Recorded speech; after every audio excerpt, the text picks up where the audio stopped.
Baik, bismillah. Kita mulai. Assalamualaikum warahmatullahi wabarakatuh.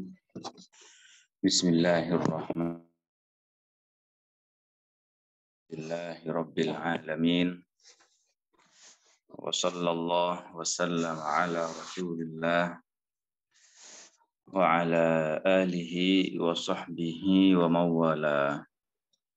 Allahumma la sahla illa ma ja'altahu sahla wa anta taj'alul hazna idza syi'ta sahla. Allahumma rzuqna al-ikhlasa fin niyyati wal qawli wal amal. Alhamdulillah, kita bersyukur kepada Allah Subhanahu wa taala karena di pagi hari ini kita masih diberikan kemampuan oleh Allah Subhanahu wa taala untuk melakukan ketaatan. Kemudian ini diistilahkan dengan taufik. Jadi taufik itu kalau kita ditanya apa maksud dengan taufik? Taufik adalah menciptakan kekuatan untuk melakukan ketaatan. Dan orang yang mendapatkan taufik dari Allah Subhanahu wa taala untuk melakukan ketaatan, orang ini disebut dengan hamba yang muwaffaq. Ya, muwaffaq artinya orang ini mendapatkan taufik dari Allah Subhanahu wa taala. Baik, sebelum kita mulai, ya, marilah kita sama-sama mengikhlaskan niat karena Allah Subhanahu wa taala dalam menghadiri majelis ilmu pada kesempatan kali ini. Ya, insyaallah taala kita kembali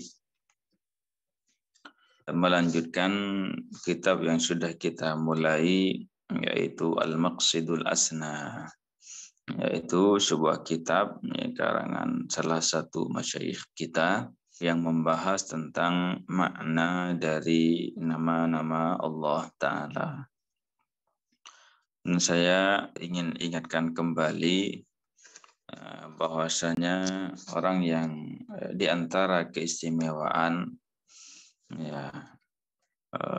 yang Allah Ta'ala berikan kepada orang yang hafal Al-Asma Al-Husna, yang 99 serta faham maknanya, maka Allah Ta'ala akan memasukkannya ke dalam surga.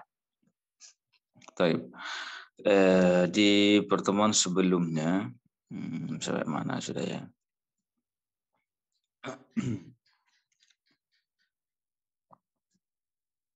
Nah, pada hari ini insyaallah taala kita akan melanjutkan ke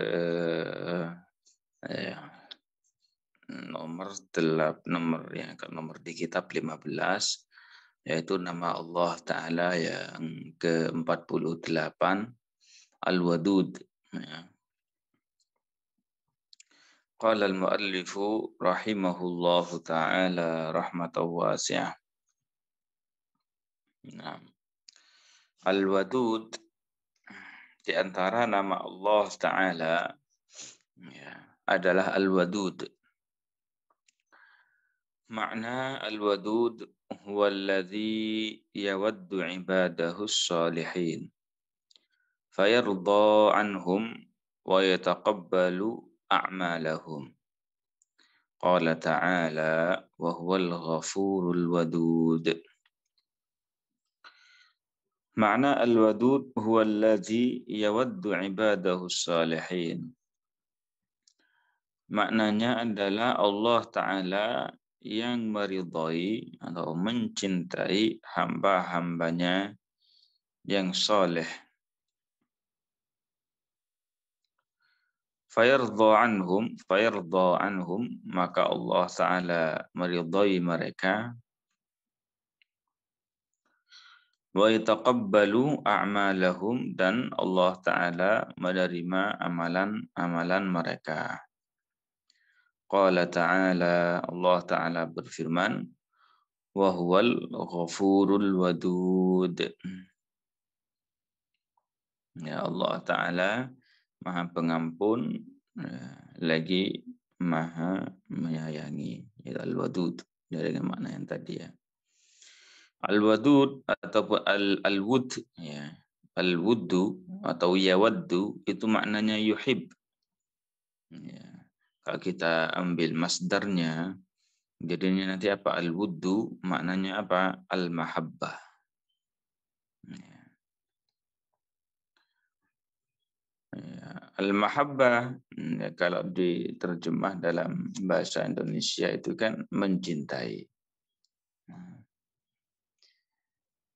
Dan para ulama al-Asy'ariyah, ya al-Asy'ariyah, pengikut Imam Abul Hasan al-Asy'ari, menafsiri al-mahabbah itu dengan apa? Iradatul in'am, yaitu Allah Ta'ala menghendaki, Allah Ta'ala berkehendak untuk memberinya kenikmatan. Nah, itu dia. Jadi al-mahabbah itu ya, dalam pendapat al-Asy'ariyah itu kembali kepada apa? Kembali kepada iradah. Raji'atun ilal iradah. Kembali kepada sifat Allah Ta'ala al-iradah. Ya, dengan makna apa? Iradatul in'am. Ya, Allah Ta'ala menghendaki untuk memberikan kenikmatan kepada orang tersebut. Ya. Itu makna al-wadud. Yang ke-49 yang berikutnya adalah al-majid. Maknanya huwal wasi'ul karam. Ya, makna dari al-majid ya Allah Ta'ala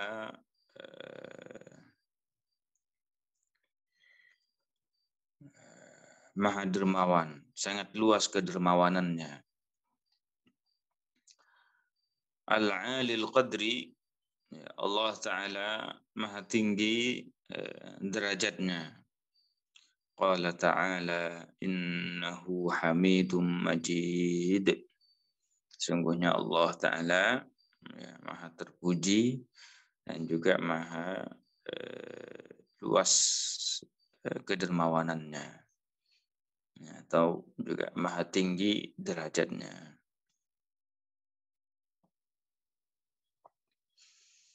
Allah.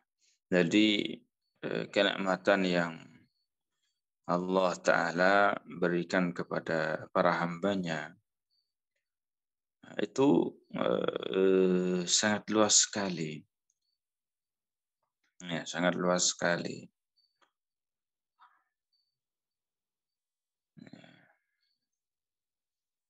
Ya, kalau kita lihat ya, kenikmatan saja, kenikmatan mata saja. Jadi kenikmatan yang sangat besar yang Allah Ta'ala berikan kepada kita. Ya, coba seandainya kita ini tidak bisa melihat, ya, betapa sulitnya kita menghadapi kehidupan ini. Ya, kemana-mana harus ada yang nuntun. Ya, kemana-mana harus ada yang jaga. Kalau jalan sendiri dan tidak hafal tidak hafal tempatnya, itu akan terperosok. Ya. Contohnya nikmat pendengaran. Ya, dengan nikmat pendengaran ini, subhanallah, ya kita bisa ya mendengar, kita bisa belajar. Ya, belajar dengan cara mendengarkan seperti ini. Ya. Dengan seperti ini, ya kenikmatan-kenikmatan yang Allah Ta'ala berikan kepada kita ini ya sangat besar sekali.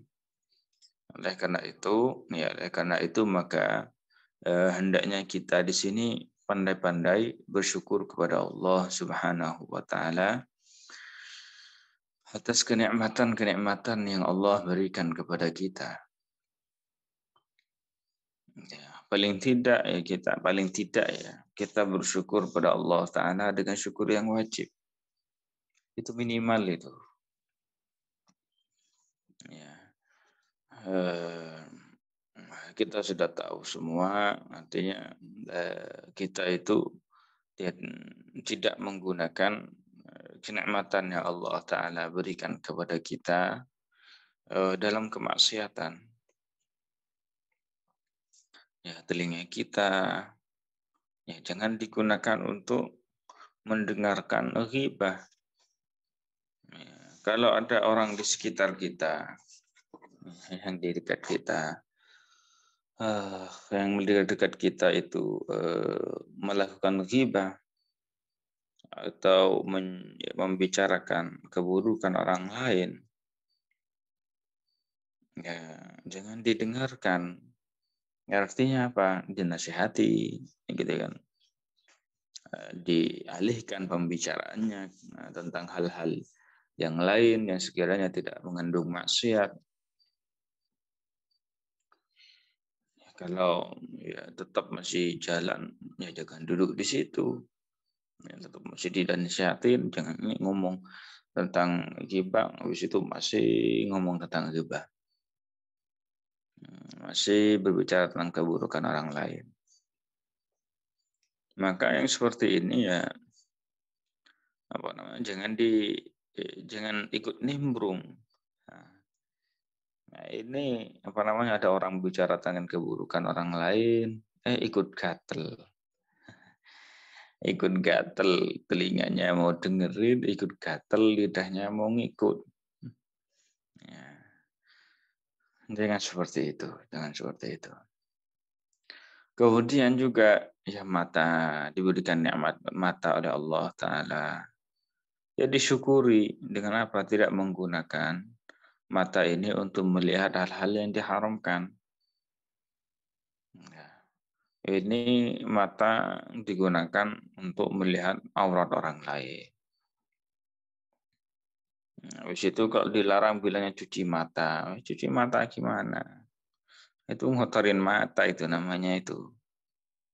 Itu ngotorin mata namanya. Bahkan itu juga ngotor ya. Turun ke dari mata juga turun ke hati. Ya, pandangan itu sebagai ulama mengistilahkan begini. Pandangan itu bagaikan panahnya iblis. Ya, itu bagaikan panahnya iblis pandangan itu.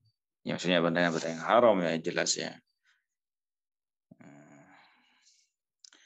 Kalau sudah lihat kayak gitu yang diharamkan, nah itu akan turun kepada hati. Semakin gelap hati kita, semakin melihat yang haram, semakin gelap hati kita, terus seperti itu. Kalau hati sudah rusak, itu parah. Ya, parah itu akan sangat mempengaruhi kepada anggota tubuh yang lain. Karena hati itu merupakan amirul jawarih. Ya, amirul jawarih. Yaitu yang memerintah terhadap anggota tubuh yang lain. Ya, kalau hatinya sudah gelap, hatinya sudah kotor, hatinya sudah tidak benar, nah sudah anggota tubuh yang lain yang tidak benar. Makanya dalam sebuah hadis itu yang sering kita dengar bahwa Rasulullah Shallallahu Alaihi Wasallam bersabda, "Ala inna fil jasadi mudghah." Ingat, di hati itu ada segumpal daging. Idza salahat salahal jasadu kulluh. Apabila hati itu segumpal daging ini benar, maka semua badannya juga akan ikut benar. Wa idza fasadal jasadu kulluh. Kalau seumpamanya hatinya itu sudah rusak atau segumpal daging itu rusak, maka semua badannya akan ikut rusak. Ala wahya al-qalbu. Ingat bahwa segumpal daging itu adalah hati. Makanya ya jaga itu hati. Jadi, kemudian yang nama berikutnya adalah al-ba'its. Huwa alladhi yab'atsul khalqa ba'dal maut. Makna al-ba'its adalah Allah Ta'ala yang membangkitkan makhluknya setelah mereka meninggal. Wa yajma'uhum liyaumil la raiba fih, dan Allah Ta'ala akan mengumpulkan mereka pada hari yang tidak ada keraguan di dalamnya. Ya, Allah Ta'ala akan mengumpulkan mereka di hari yang tidak ada keraguan di situ.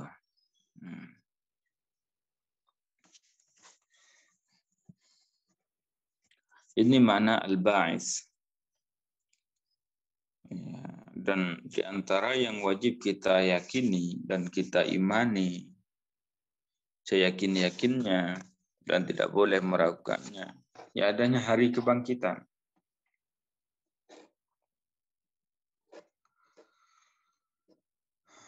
Makanya ya, ketika seorang hamba itu meninggal itu apa definisinya? Kalau kita ditanya meninggal, si A meninggal, fulan meninggal, apa definisi mati itu? Meninggal ataupun mati ataupun al-maut dalam bahasa Arab itu adalah mufaraqatur ruhi lil jasad, yaitu berpisahnya roh dari jasad. Ya, berpisahnya roh dari jasad.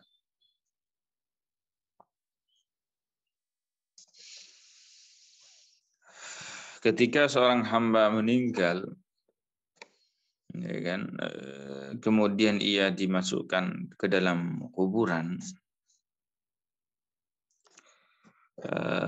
nanti rohnya akan dikembalikan lagi ke dalam jasadnya. Ya, ini kita tahu, yang kita pelajari, dan ini disebutkan dalam hadis-hadis Rasulullah Sallallahu Alaihi Wasallam. Ya, bahkan ketika kita, ya, kalau kita bayangkan tentang diri kita sendiri, ya, ketika dimasukkan ke alam kubur, kita dipendam, itu roh akan dikembalikan kepada kita seperti sedia kala. Artinya apa? Artinya dalam kubur kita itu akan merasakan seperti apa yang kita rasakan saat ini. Ya, saat ini kita dipukul sakit ya dalam kubur, kita akan seorang ya, semoga kita diselamatkan di alam kubur. Seseorang ketika dipukul di alam kubur, siksa dalam kubur, dia juga akan merasakan kesakitan.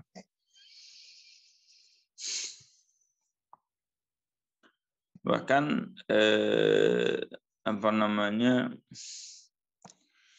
makanya dalam sebuah hadis itu Rasulullah Shallallahu Alaihi Wasallam menjelaskan bahwa ketika mayit itu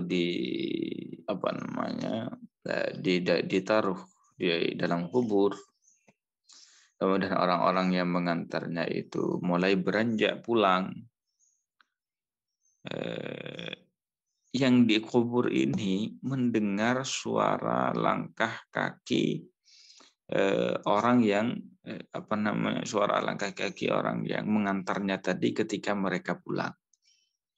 Dengar itu, itu dengar suara kaki. Subhanallah. Dan dalam kubur itu,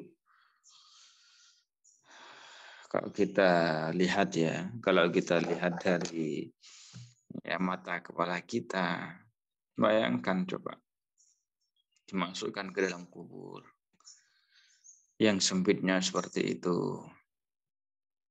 Habis itu tanah dipendam lagi, ditutup dengan tanah, ya batu dulu atau kayu gitu kan. Setelah itu dipendam dengan tanah. Setelah itu dikembalikan roh kepada kita. Betapa gelapnya itu dan kita ya merasakan seperti ketika kita di dunia. Betapa gelapnya itu, sempit, kemudian ditutup, tidak ada celah di situ.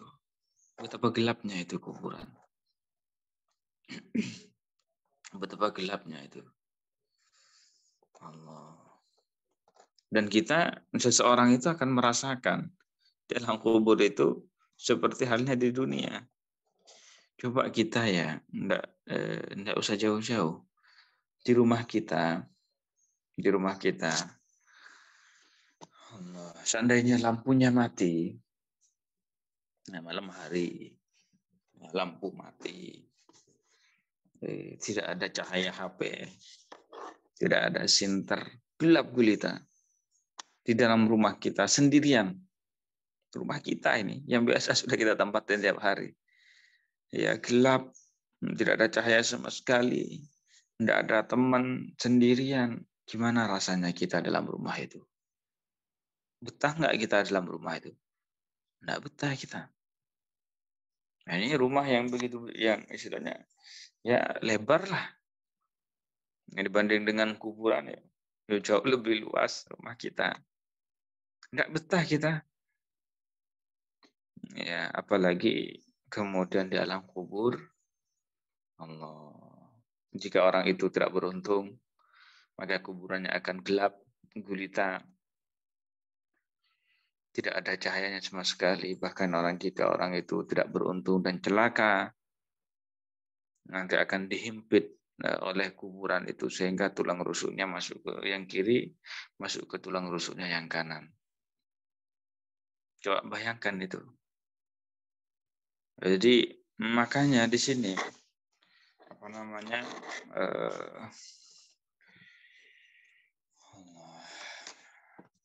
cahaya itu, kuburan itu akan menjadi terang dengan amalan baik kita, amal baik seseorang.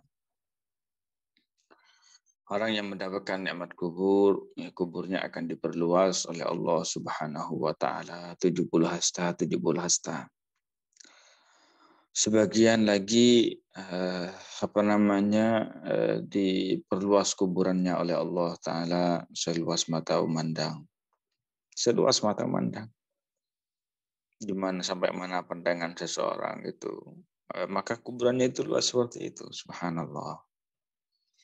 Nah, ada cahaya Allah Ta'ala akan memberikan cahaya kepada kuburannya dengan cahaya yang serupa dengan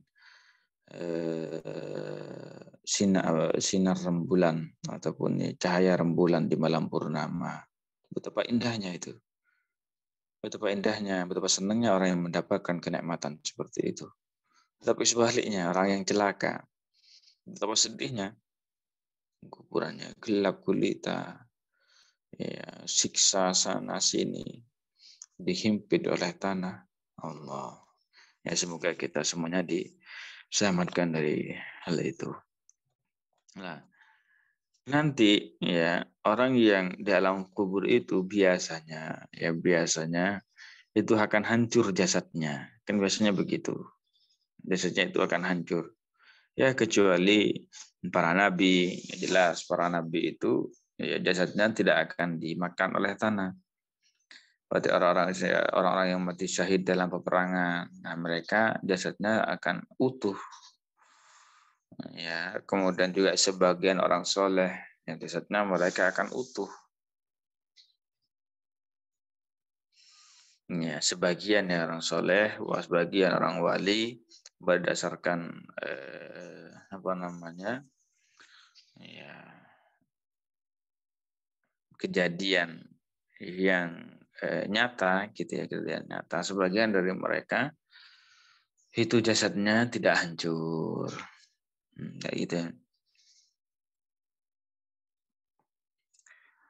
Nah, ketika jasad seseorang itu hancur, ya, maka ada satu tulang ajbuz zanab di tubuh manusia, kecil sekali bentuknya, sangat kecil sekali bentuknya.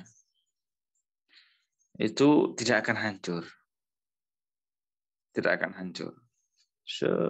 Kecil sekali bentuknya, kayak biji-bijian. Kecil sekali. Kalau ini tidak akan hancur. Ya, walaupun tulang yang dagingnya sudah habis, kemakan tanah, kemudian tulang-tulangnya yang lain juga habis kemakan tanah. maka tulang yang kecil ini yang disebut dengan ajibud dzanab itu tidak akan hancur. Itu tidak akan hancur. Itu akan tetap utuh seperti sedia kala. Nah, nanti dari apa namanya? Dari tulang kecil ini seorang hamba akan kembali dibangkitkan oleh Allah Ta'ala. Ya, akan dikembalikan lagi jasadnya seperti sedia kala. Setelah itu, ya hamba itu akan dibangkitkan oleh Allah dari alam kuburnya dan serta mengumpulkan mereka nanti ke padang mahsyar. Ya, akan dikumpulkan nanti ke padang mahsyar. Dan pada hari itu di padang mahsyar itu nanti keadaannya itu sangat dahsyat sekali. Ya, keadaan di padang mahsyar itu sangat dahsyat sekali.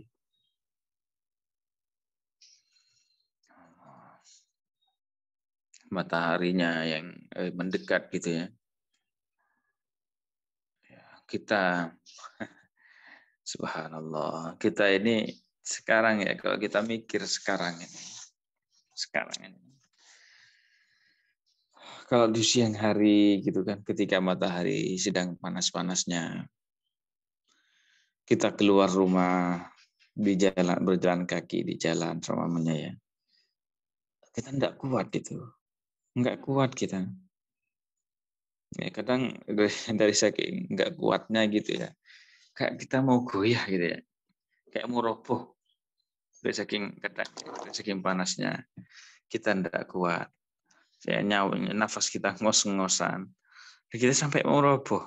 Kadang kita begitu. Bahkan ya tidak jarang ketika orang itu kena panas matahari dan tidak kuat. Ya, maksudnya mungkin badannya lagi lemah gitu kan.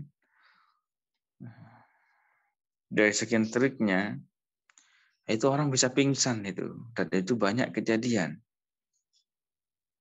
Ya, subhanallah. Padahal apa? Padahal mataharinya itu sangat jauh sekali. Iya toh? Ya jauh sekali di sana.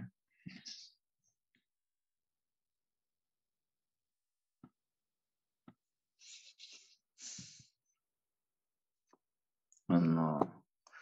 Apalagi nanti di padang mahsyar yang mataharinya sangat dekat sekali dengan kita semuanya. Makanya hari itu adalah hari yang sangat apa namanya ya, hari yang sangat menakutkan sekali. Ini makanya disebut dengan apa, ahwal yaumil qiyamah, hal-hal yang sangat menakutkan pada hari kiamat. Sebagian malaikat nanti ya, sebagian dari malaikat itu akan menarik sebagian dari neraka, ya, digeret oleh malaikat dengan rantai juzuk atau sebagian kecil dari neraka. Wah, orang-orang kafir ketika itu udah keputus-putus hatinya itu. Jadi intinya apa? Jadi pada hari kiamat itu ya sangat menakutkan sekali. Oleh karena itu, maka hendaknya bagi kita semuanya ini, kita semuanya tanpa terkecuali siapapun itu, hendaknya mempersiapkan diri untuk menghadapi hari itu semua. Ya, untuk menghadapi itu semua. Itu kita perlu persiapan. Ya, persiapan untuk menghadapi hari kekekalan. Ya, kita nanti semuanya akan kekal. Ya, semuanya akan kekal, tidak akan ada kematian. Kita tidak akan mati lagi. Kalau kita sudah meninggal dan nanti dibangkitkan kembali, habis itu tidak akan mati lagi kita. Tidak akan mati lagi, udah kekal. Selamanya akan hidup. Selamanya akan hidup. Ya, cuma seseorang nanti itu gimana? Ya, ada kalanya dalam kenikmatan, ya, maka dia akan bahagia. Dan ada kalanya dia akan berada dalam siksa dan dia akan sedih. Ya. Dan ada kalanya, ya, isinya ada kalanya seseorang itu gini nanti, ya kalau nggak ke surga ya ke neraka. Tidak ada tempat ketiga itu. Kalau tidak surga neraka, kalau nggak ke neraka ya surga. Udah itu pilihannya. Itu tempatnya. Makanya orang yang cerdas itu, orang yang pintar itu, kata Rasulullah, orang yang gimana? Orang yang merangi hawa nafsunya dan mempersiapkan diri untuk ini semua. Ya, untuk ini semua. Untuk kehidupan setelah meninggal. Ya, untuk kehidupan di akhirat nanti. Dengan keadaannya yang begitu dahsyat seperti itu tadi. Jadi itu sesuai dengan amalan masing-masing. Ya, kalau orang tadi ada orang yang tenggelam dengan keringatnya, maka orang sampingnya tidak akan terkena keringatnya. Sesuai dengan amalan masing-masing. Itu disebutkan oleh Rasulullah, al-kayyisu man dana nafsahu. Orang yang cerdas adalah orang yang memerangi hawa nafsunya. Hawa nafsunya mengajak untuk kepada yang diharamkan, dia tidak mau. Hawa nafsunya mengajak kepada hal yang dilarang, dia enggak mau. Wa amila lima ba'dal maut, dan orang yang cerdas itu adalah orang yang melakukan amalan untuk menghadapi kehidupan setelah ia meninggal. Jangan tertipu dengan umur. Ini banyak orang sekarang itu, ya enggak sekarang aja sih, ini sebelumnya. Banyak orang-orang yang tertipu dengan umur. Maksud saya tertipu dengan umur itu gimana? Maksudnya apa? Ketika dia melakukan kemaksiatan, dia itu tidak langsung bertobat kepada Allah Ta'ala. Ketika dia terjatuh dalam hal yang haram, dia tidak bertobat kepada Allah Ta'ala. Ya, malah apa? Kalau disuruh tobat, ya nantilah insya Allah kalau sudah umur 60 tahun. Ya, nanti baru saya tobat. Umur 70 tahun nanti baru saya tobat. Benar saya. Wah, bilang gitu kan ya. Benar saya akan tobat. Pokoknya kalau udah 60 tahun dah saya insaf. Nah, gitu. Enggak mau macam-macam lagi. 60 tahun nanti saya akan tobat. Beneran saya akan tobat. Nanti aja. Sekarang ya masih muda, masih umur 20 tahun, umur 30 tahun. Saya ini puas-puasin dulu. Emangnya siapa yang tahu kita itu akan umur 70 tahun? Ya. Memang siapa yang tahu bahwa kita ini akan umur 50 tahun, 60 tahun, 40 tahun? Tidak ada yang tahu.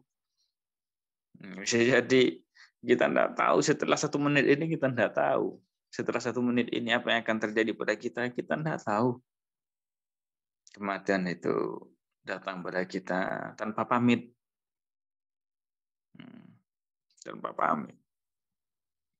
Udah tiba waktunya, udah mati udah. Idza jaa ajaluhum la yastakhiruna sa'atan wa la yastaqdimun. Kalau ajal itu sudah tiba, tidak bisa mereka akan memajukan dan juga tidak akan bisa mereka itu mengakhirkannya. Ya, betul banyak coba orang ya. Udah mikir di sini aja. Di alam nyata aja. Maksudnya nggak usah jauh-jauh.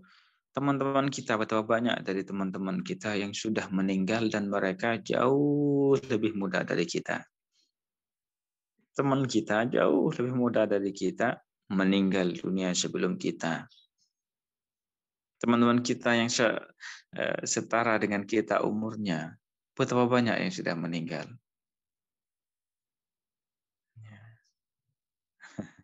Subhanallah. Ya gitu.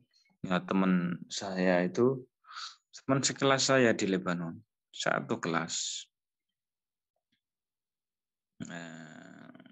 beliau sudah pulang, misalnya juga sudah ngajar-ngajar di negaranya. Itu subhanallah, tidak ada yang nyangka, tidak sakit orangnya, sehat-sehat biasa, sehat-sehat saja. Habis itu ngajar. Katanya apa, dia bilang kepada teman saya yang satu lagi, saya capek mau istirahat dulu. Katanya gitu. Habis itu istirahat, habis itu tidak bangun. Istirahat dan tidak bangun. Ya, berarti ya subhanallah. Ya begitu. Ini maksudnya kematian itu seperti itu. Ya, terkadang orang kayak gitu, wah masih muda, jangan tertipu dengan umur. Memangnya kita itu tidak tahu umur kita itu sampai kapan. Makanya para ulama bilang gimana? Oh, kematian itu bagaikan pedang yang sudah terhunus di leher kita. Kita tidak tahu kapan pedang ini akan memutus leher kita. Allah. Ya itu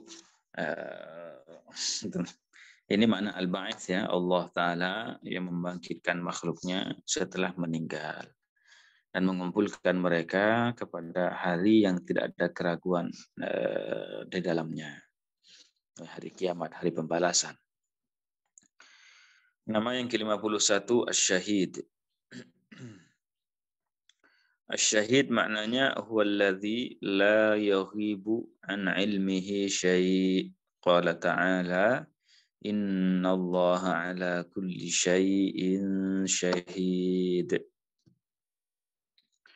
Huwallazi la yaghibu an ilmihi syai'un. Makna syahid itu adalah Allah Ta'ala yang tidak ada sesuatu pun yang samar baginya.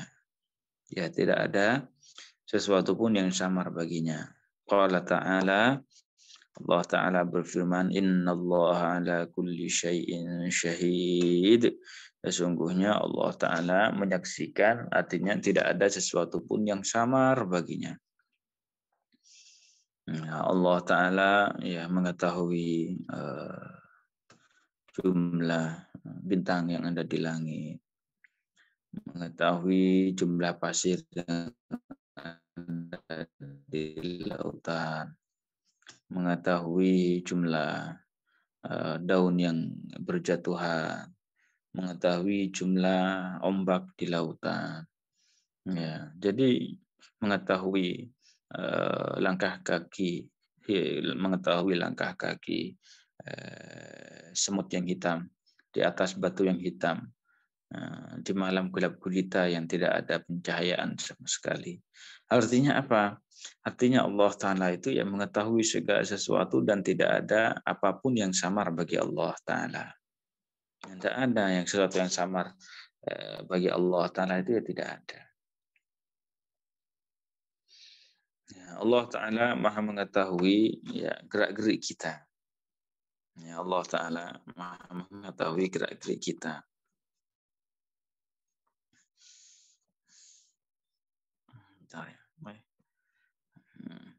Jadi Allah Ta'ala itu ya maha mengetahui gerak-gerik kita. Tidak ada sesuatu pun yang samar dari Allah Ta'ala. Tidak ada sesuatu pun yang samar bagi Allah Ta'ala. Allah Ta'ala maha mengetahui, ya Allah Ta'ala maha mengetahui apa yang ada di dalam hati kita.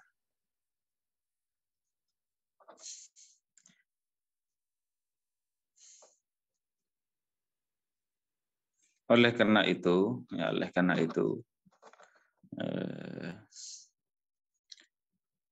dimanapun kita berada, di tempat segelap apapun kita, itu Allah Ta'ala mengetahui kita semuanya. Makanya walaupun kita seumpama lah ya, biasanya seseorang itu terpancing untuk melakukan kemaksiatan. Kapan itu? Ya, ketika dia sendirian. Ya, ketika dia sendirian itu terpancing atau apalagi berduaan dengan perempuan yang bukan mahramnya.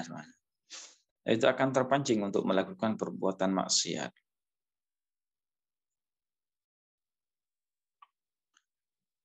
Makanya kita itu diajarkan, ya kita diajarkan dalam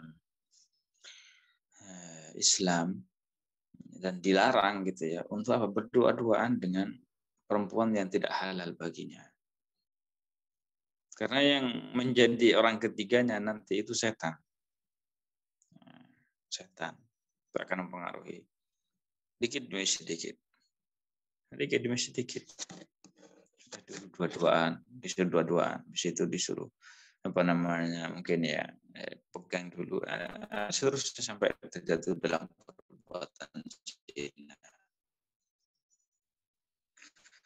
Jadi intinya mana syahid ya, bahwasanya Allah tidak ada sesuatu pun yang sama ya. Kalau kita hadirkan terus dalam hati kita, ya insya Allah Ta'ala kita itu akan terjaga dari perbuatan-perbuatan maksiat, perbuatan-perbuatan yang tidak diridhoi oleh Allah Ta'ala. Setiap kita, nafsu kita mengajak kita pada hal yang haram, ya kita katakan apa? Kita katakan Allah melihatku, Allahu yarani, Allah mengetahuiku. Baik, mungkin kita cukupkan sampai di sini terlebih dahulu. Jika teman-teman ada yang mau bertanya, silakan, persilakan.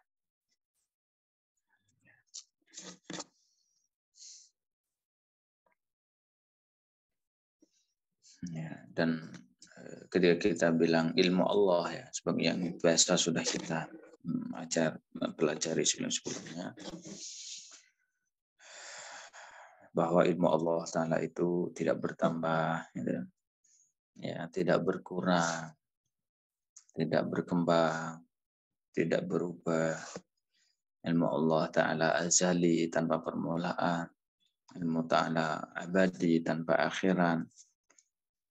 Allah Ta'ala mengetahui segala sesuatu yang telah terjadi, mengetahui apa yang sedang terjadi, mengetahui apa yang akan terjadi.